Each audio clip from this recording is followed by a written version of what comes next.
ان کی طاقت سے آپ کے سامنے نہیں ٹھہر سکیں گے. آپ کن جعلی عاملوں کو پیسے دے دے کے اپنے مال کو بھی برباد کر رہے ہیں اور اپنے ایمان کا بھی جنازہ نکال دیں. 10 آیات کو پڑھا کیجئے اور اس کو یاد کرنے کی کوشش کیجئے. فجر ہو جائے سب سے پہلے جو وظائف ہیں نماز کے ان کو نہیں چھوڑنا. 1 مرتبہ آیت الکرسی پڑھنی ہے, اس کے بعد 33 مرتبہ جو وظائف ہے تسبیح فاطمہ وہ پڑھنے کے بعد آپ نے سب سے پہلے یہ 10 آیات کی تلاوت کرنی ہے. ترتیب آپ بنا لیں. اس کے بعد سورۃ بقرہ کی آخری 2 آیتوں کی تلاوت کرنی ہے. اس کے بعد اعوذ بکلمات اللہ التامات من شر ما خلق 3 مرتبہ پڑھنا ہے. 7 مرتبہ پڑھ لیں, 3 مرتبہ پڑھ لیں, یہ آپ کے اوپر ہے, لیکن کم از کم 3 مرتبہ پڑھنا ہے. پھر بسم اللہ الذی لا یضر مع اسمہ شیء فی الارض ولا فی السماء وهو السمیع العلیم 3 مرتبہ پڑھیں. 3 مرتبہ پڑھیں. یہ دعائیں یاد کرنا مشکل ہے.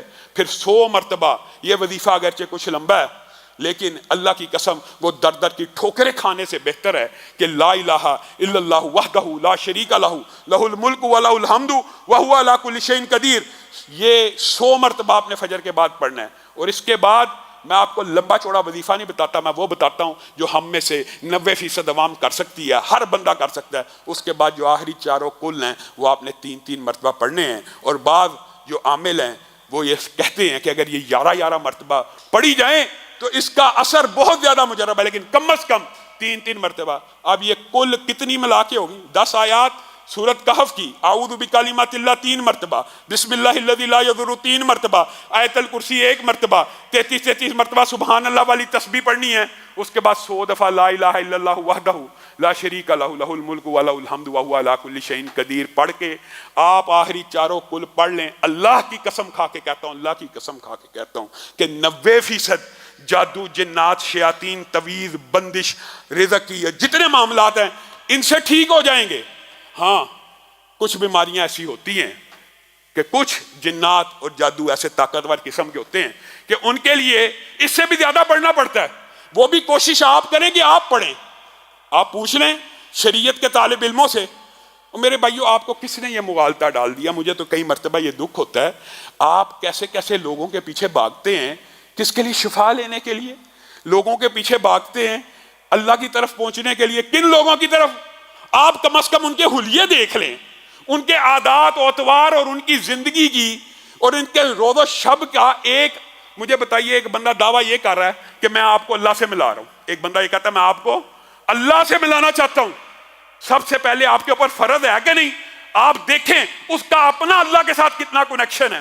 وہ آپ کو کہہ رہا ہے میں اللہ سے ملا رہا ہوں, خود اللہ سے ملتا نہیں ہے, خود اللہ کی شریعت پہ عمل نہیں کرتا, 20 دن نہاتا نہیں ہے. جو بندہ 20 دن غسل نہیں کرتا کیا اس نے نماز پڑھی ہوگی؟ جو نماز نہیں پڑھتا وہ آپ کے نزدیک ولی اللہ ہے؟ تف ایسی جہالت کے اوپر اور تف ایسے بھنگڑوں اور ناچ گانوں کے اوپر جو ان کے مزاروں پہ جا کے دیتے ہو, جو 20 دن تک نہاتے نہیں ہیں اور تم ان کو ولی اللہ سمجھتے ہو. وہ اولیاء اللہ ہیں؟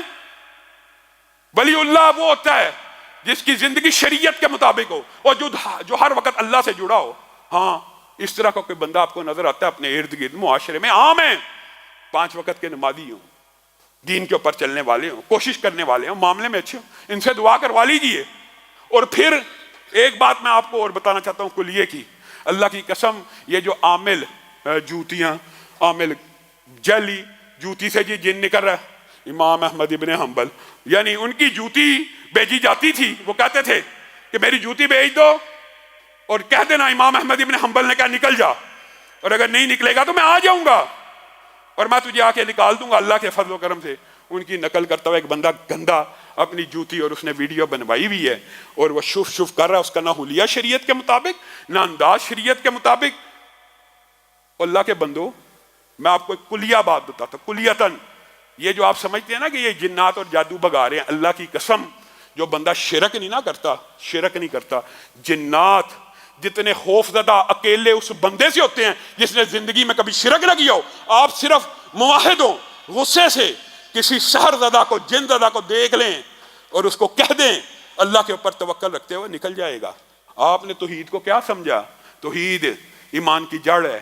آپ ان کے پاس جاتے ہیں جو شرک میں گوڈے گوڈے غرق ہوئے ہوتے ہیں, اور ایک مرتبہ جو ان کے چنگل میں پھنس جائے, یہ بھی یاد رکھیے گا یہ جادو کا چکر ہوتا ہے, یہ جنات کا چکر ہوتا ہے, یہ کہانت کا چکر ہوتا ہے. عارضی طور پہ فوری انسٹنٹ ریلیف جو کبھی انسان کو ملتی ہے اس طرح کے جعلی عاملوں کے پاس جانے کے لیے، یہ جنات کے ذریعے شعبدہ بازی کر دیتے ہیں، کوئی اتنی بڑی بات نہیں۔ آپ نے یہ پڑھا ہو تو بات ہے نا، حتیٰ کہ اصل بات یہ ہم اس عمل سے دور ہیں۔ رسول اللہ صلی اللہ علیہ وسلم نے جو جنات اور جادو سے بچنے کے لیے عمل بتائے، جو ہمارے اسلاف نے بتائے، ہم نے وہ نہیں کرنے۔ ہمیں بس کوئی بندہ چاہیے جس کو جا کے ٹکا کے 2 سجدے کریں، جس کے ہاتھ چومیں، جس کے سامنے عزت کا جنازہ نکلوائیں، ایمان اور مال کا بیڑا غرق کروائیں، اور عارضی طور پہ جی مجھے گوڈوں میں درد اور کچھ ریلیف ملا اسی وقت مل گیا۔ یہ جادو جنات کے ذریعے عارضی طور پہ کچھ ریلیف کا مل جانا، پھر آپ ہمیشہ ساری زندگی کے لیے اس چکر میں غرق ہو جاتے ہیں۔ ایک مثال دے کے اپنی بات کو ختم کروں گا میرے بھائیو، جنات اور کہانت کا ایسا چکر ہے۔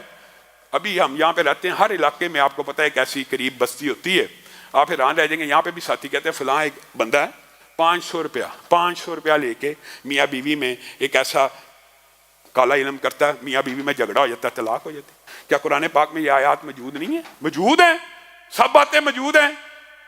یہ ایک ایسا سسٹم ہے، اگر آپ کو سمجھ آ جائے تو آپ سب سے زیادہ کوشش کریں گے میرے بھائیو، جتنا آپ اپنے بچے کے لیے درد دل سے وظیفہ پڑھیں گے، عامل نہیں پڑے گا۔ ہاں اگر کوئی بیماری آپ کو سمجھ آ رہی ہے، یہ میں جناتی بیماریوں کی بات کر رہا ہوں، جو جسمانی بیماریاں اس کے لیے آپ کے سامنے متعدد مرتبہ رکھا ہوا ہے سورۃ فاتحہ دیگر ہر بیماری کے حوالے سے۔ ہاں کئی مرتبہ ہوتا ہے کہ آپ کا وظیفہ اثر نہیں کرتا، پھر بھی آپ نے اس طرح کے جعلی عاملوں کے پاس نہیں جانا۔ کسی توحید پرست، کسی موحد بندے، کسی کی زندگی کو دیکھیں کہ اس کی زندگی شریعت کے مطابق ہے، اس کے پاس چلے جائیں، اس سے دم کروا لیں، اس سے دعا کروا لیں۔ یہاں پہ آتے ہیں جناب دعویٰ کرنے کے لیے، اللہ کے فضل سے ہم نے کبھی دعویٰ نہیں کیا، لیکن ہمارا مشاہدہ اور تجربہ ہے اللہ کے اس کلام میں ایسی شفا ہے کہ پیدائشی اندھے اور نبینے، پیدائشی گونگے اور بہرے اس کلام کی وجہ سے، مرگی کے مریض ہم نے ٹھیک ہوتے ہوئے دیکھے ہیں۔ کس کی وجہ سے؟ اس کلام کی وجہ سے، بندوں کی وجہ سے نہیں۔ یہاں پہ بندہ آ جاتا ہے، میں بہرے ٹھیک کر دیتا ہوں، میں اندھے ٹھیک کر دیتا ہوں، یہ دعویٰ تو کبھی نبی نہیں کر سکتے۔ اور آپ لینے بنا کے غولوں کے غول اس کے سامنے کھڑے ہیں۔ اللہ کے کلام میں شفا ہے، مانتے ہیں یہ کلام شفا کا ہے، ثواب کا ہے، رحمت کا ہے، لیکن شریعت کا بھی ہے، دستور کا بھی ہے، معاملات کا بھی ہے، فہمی کا بھی ہے۔ اس سے آپ شفا لیں، کسی قسم کے چمبے کی بات نہیں ہے۔ بات جو آپ کو سمجھانا مقصود ہے، 1 منٹ میں کر کے اپنی بات کو ختم کروں گا میرے بھائیو۔ یہ سارا دھندا جو انسان کے ساتھ ایک شیطان ہوتا ہے، جن ہوتا ہے، جو انسان کے ساتھ پیدا ہوتا ہے، اکثر اسی کے ذریعے چل رہا ہوتا ہے۔ حجاج بن یوسف نے بہت ظالم تھا، لیکن امت کے اوپر 2 احسان کر گیا نا، ایک قرآن پاک کے اعراب لگائے، دوسرا سارے اس وقت کے جادوگروں کے طریقے لکھ کے امت کو بتلا گیا۔ حجاج نے ایک مرتبہ ایسے کنکریاں پکڑی، جادوگروں نے کہا کیسے تمہیں پتا چلتا ہے میرے ہاتھ میں کتنی کنکریاں ہیں؟ کہتا آپ پکڑیں ہم بتا دیں گے۔ پکڑی، جادوگروں سے پوچھا کتنی ہیں؟ کہا 9 ہیں۔ حجاج نے کھولا 9 ہیں۔ حجاج کو سمجھ آ گئی کہ واردات کا طریقہ کیا ہے، میرے جن سے معلومات لے رہے ہیں اور بتلا رہے ہیں۔ حجاج نے ایسے دوبارہ کنکریاں پکڑی، کہا اب بتاؤ۔ کہا اب نہیں بتا سکتے۔ کہا کیوں؟ کہا کہ تجھے بھی نہیں پتا، اس لیے ہم کہاں سے بتائیں گے، اچکنا تو تیرے دماغ سے ہی تھا، تیرے جن سے ہی پتا کرنا تھا۔ تو میرے بھائیوں کتنی سیدھی کھلی باتیں ہیں، آپ اس کو ولی اللہ سمجھ لیتے ہیں۔ جی آج آپ گھر میں پالک کھا کے آئے ہیں، او ولی اللہ جی ولی اللہ، یہ بے ایمان جادوگر ہے، یہ کاہن ہے، اس نے شیاطین کو اپنے تابع کیا اور جنات کے ذریعے آپ کو انفارمیشن دے رہا ہے، آپ کہہ رہے ہیں یہ ولی اللہ۔ اللہ رب العزت جو کہا گیا، جو سنا گیا، اس کو سمجھنے کی توفیق عنایت فرمائے۔ انشاءاللہ آج نماز جمعہ کی نماز کے اندر یمن کے، فلسطین کے، کشمیر کے آپ نے یہ بھی واقعات دیکھے ہیں۔